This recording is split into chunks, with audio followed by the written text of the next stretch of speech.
You wake up on a Monday, reach for your phone, and the spinner just spins. Wi-Fi shows connected, apps show nothing, mobile data is the same story, and every page times out. You think it's your router. It isn't. Radio and TV cut in with emergency crawls and anchors reading paper notes. The internet is down. Not your house. Not your city. The whole thing. Here's what a week without it really looks like. What breaks, what bends, what keeps going, and what you can do the next time the lights on the world's cables flicker. First, hold one idea in your head. The web is not the internet. The web is what you click. The internet is the plumbing. Cables on the ocean floor. Routers. Switches. Routes that tell packets where to go. When the plumbing goes down, the web goes with it, and so do cloud apps, email, maps, search, messaging, streaming, and most payments. Local networks still work inside hospitals, schools, factories, and offices. Phones can still call phones. Radios still talk to radios. Anything that needs a global path stays off. The first day feels like freeze frame. Smart speakers are just speakers. Doorbells chime, but the video never leaves your porch. Thermostats act like normal thermostats. Your password manager won't sync. Your two-factor code was supposed to arrive in an app that cannot reach its server. You try to pay a bill and stare at a blank tab. At work, single sign-on fails. Cloud storage is gone. Video calls are gone. The office door that checks a cloud badge server stays shut until someone flips it to local mode. IT teams pull out printed runbooks with coffee stains and become heroes. People rediscover the dusty file share in a closet and cheer like they found a time capsule.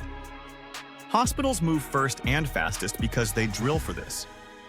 Staff print critical lists. Paper charts come out of cabinets. Nurses carry clipboards and colored stickers. Labs and pharmacies shift to local systems.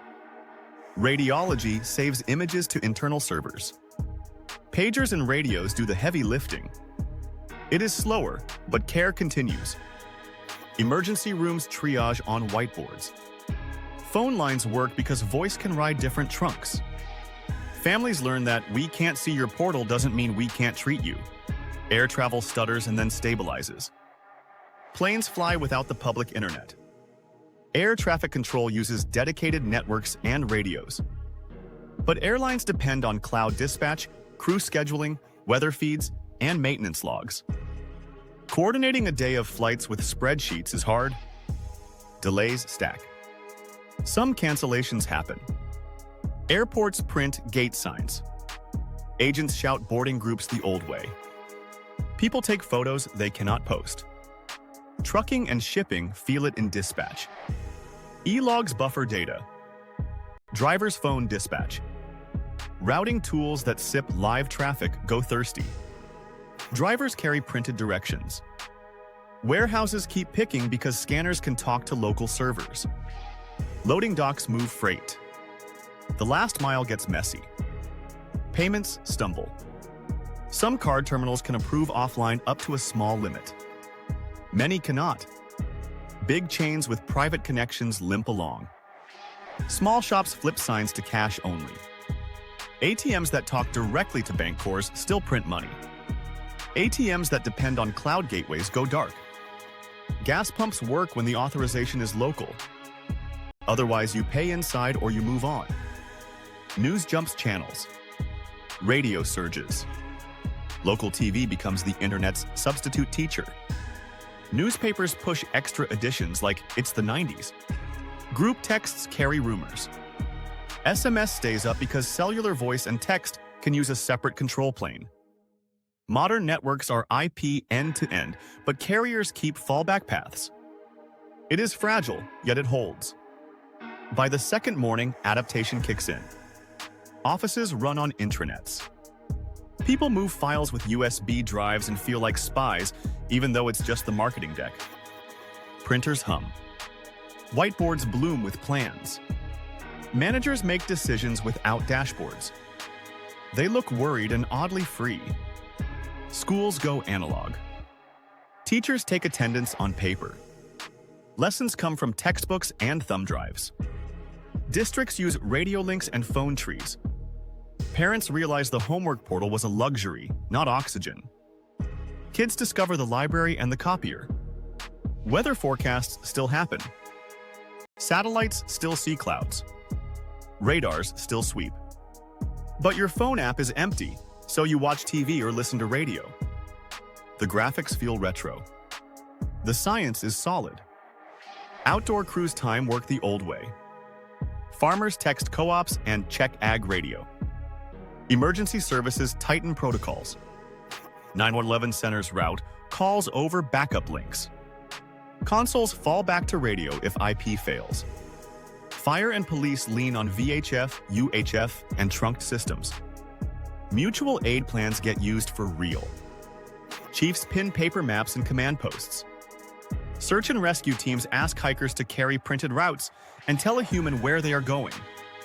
Entertainment breathes. No streaming. No online games. DVDs come out of closets. Board games come off shelves. Parks fill. Gyms fill.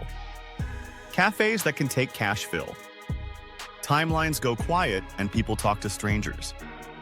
It's awkward and kind of nice. By day 3, the system shows stress. Supply chains groan. Factories run as long as parts sit in bins. The bottleneck is the handshake between firms. Just-in-time hates just went offline. Tracking systems buffer scans and promise to sync later.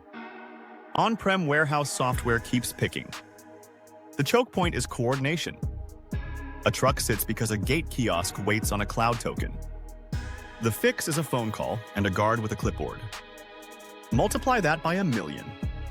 Finance plays defense. Exchanges run on private lines. Many already do. The bigger risk is time.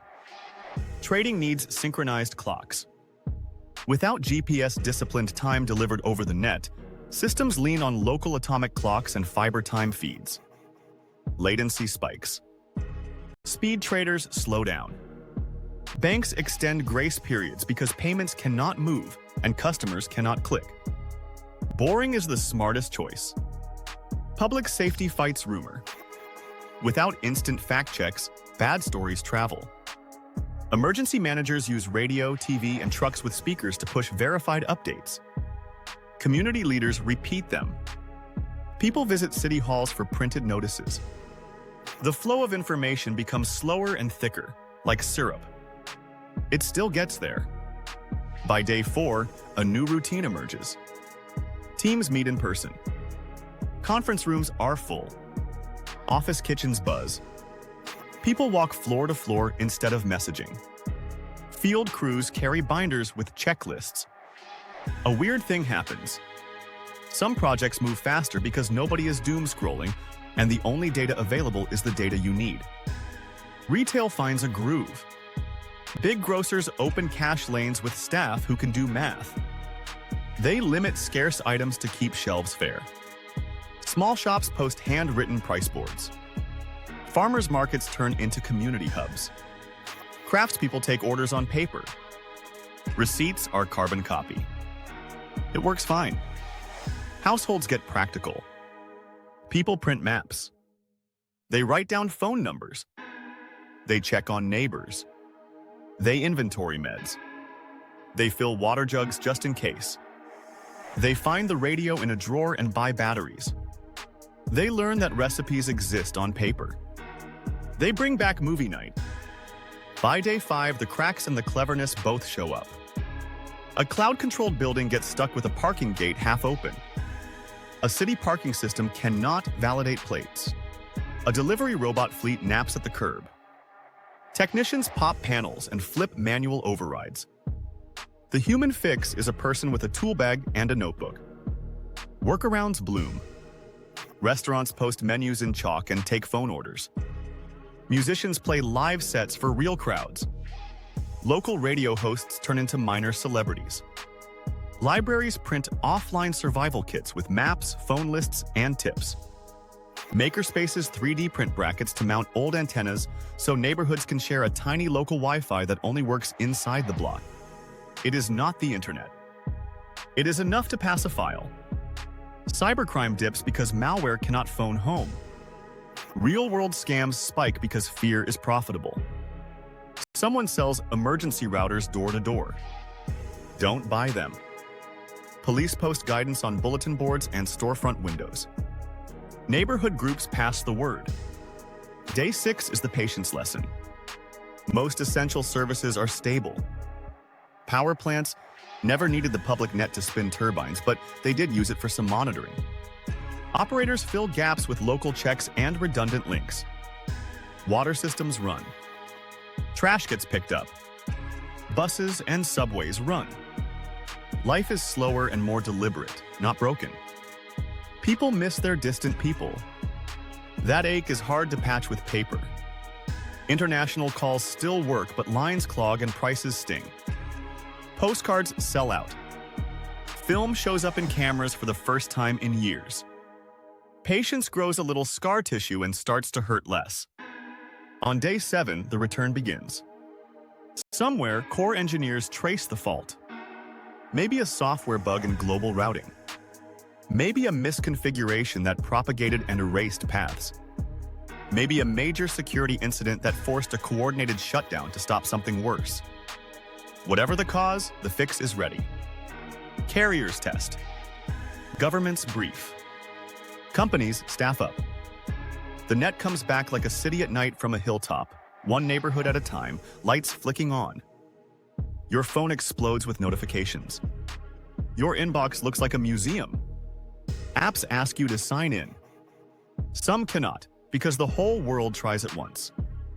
Payment processors grind through a week of queued transactions. Banks reconcile. Logistics systems upload a fire hose of scans. Social feeds sprint from zero to chaos. For a moment, it is too loud. Then the debrief starts in boardrooms, council chambers, classrooms, and kitchens. What worked? What failed? What needs to change before next time? The answers are not flashy. They are grown up and simple. Build redundancy, so critical services have a second path that is not the public net. Private lines. Radio links. Narrow satellite links for command, not for binging. Keep them limited, secure, and tested. Keep vital data local, even read-only. The hospital that could see meds and allergies on an internal server saved time. The warehouse that kept a local pick list kept shipping. Your home that kept copies of key documents avoided a panic. Design systems to degrade gracefully. Doors should open locally. Pumps should run manually. Card terminals should authorize offline up to safe limits. Apps should store what you need to get through a week. Practice. Drills feel silly until they don't. Hospitals do them. 911 centers do them. Schools can do them. Offices can do them. Families can do them in 5 minutes around a table. Strengthen communities because the fastest network in a crisis is the one between neighbors. Trade skills. Share tools. Check on the folks who need help first. And teach the boring personal habits that turn panic into a shrug. Keep a small cash cushion. Keep printed contacts for family, doctor, work, school, and one neighbor. Download offline maps for your state. Keep a week of medications if your doctor allows it.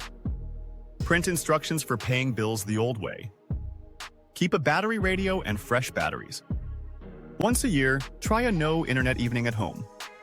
See what breaks. Fix that gap. A week without the internet would not break civilization. It would break habits and expose shortcuts. It would be stressful and clarifying. We would see which parts of life must be instant and which parts only pretend to be. When the net returns, we do not have to sprint back to thoughtless speed. We can keep the good pieces. More in-person decisions when it helps. More local copies where it matters.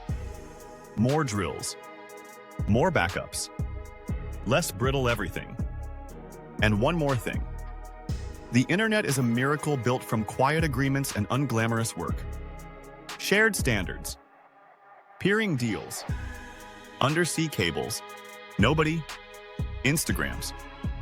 When the world goes quiet for a week, it reminds us that miracles need maintenance and people. Somewhere an engineer gets up at 3 in the morning to trace a route so a stranger can send a recipe, a joke, a job application, or an I love you. When the lights come back, send those people a thank you, call your mom, print your map, take a walk, wave at your neighbor, and remember that the most resilient network still starts with humans helping humans. This is Epic Explorations.